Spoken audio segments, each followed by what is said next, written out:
In this video tutorial, I'm going to share to you on how you can fix if mouse is not working on your Windows. So let's get started.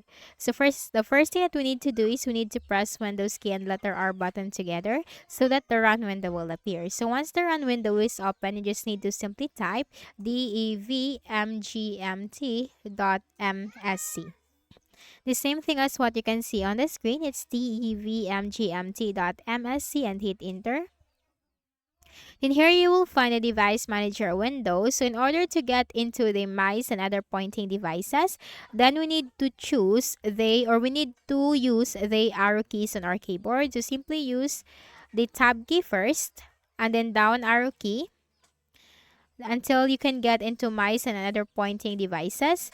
So here you just need to simply locate the compliant mouse, and then you just need to simply, or each driver. You can do this for each of the driver, but if you only have one driver, then you just need to do it for the one driver. But if you have two drivers, then do it for the same.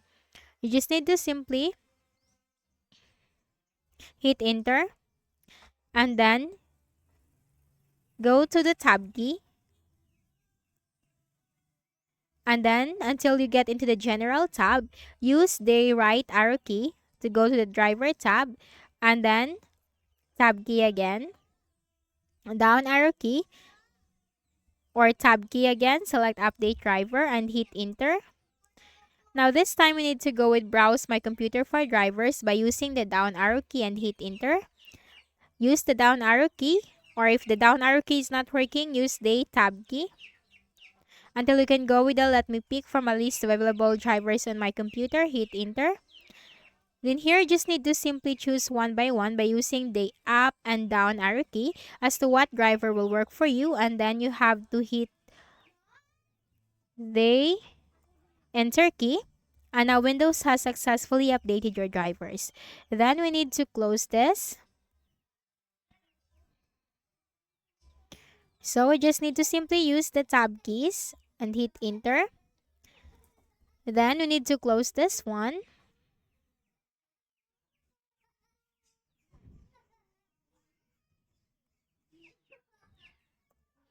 Okay, then you will find the human interface devices, and there you can find the HID compliant device. The same thing, you have to hit enter, and then here you have to use the tab key and use the right arrow key to go to the driver tab. Then here you just need to simply use the tab key again and get into the update driver button and hit enter. Then use the down arrow key, browse my computer for drivers, hit enter. Use the tab key. Let me pick from a list of available drivers on my computer, hit enter. And then here, you just need to simply choose one by one as to what will work for you, and then you just need to hit the enter button. And once done, you just need to restart your Windows by pressing Windows key and X key together. And then use the down arrow key, shut down or sign out, hit enter. And then you have to hit the restart button by clicking the enter button on your keyboard. So that's it. So I hope this video helped you. Kindly please do not forget to hit the like button and subscribe to this YouTube channel for more tutorials like this. Thank you for watching.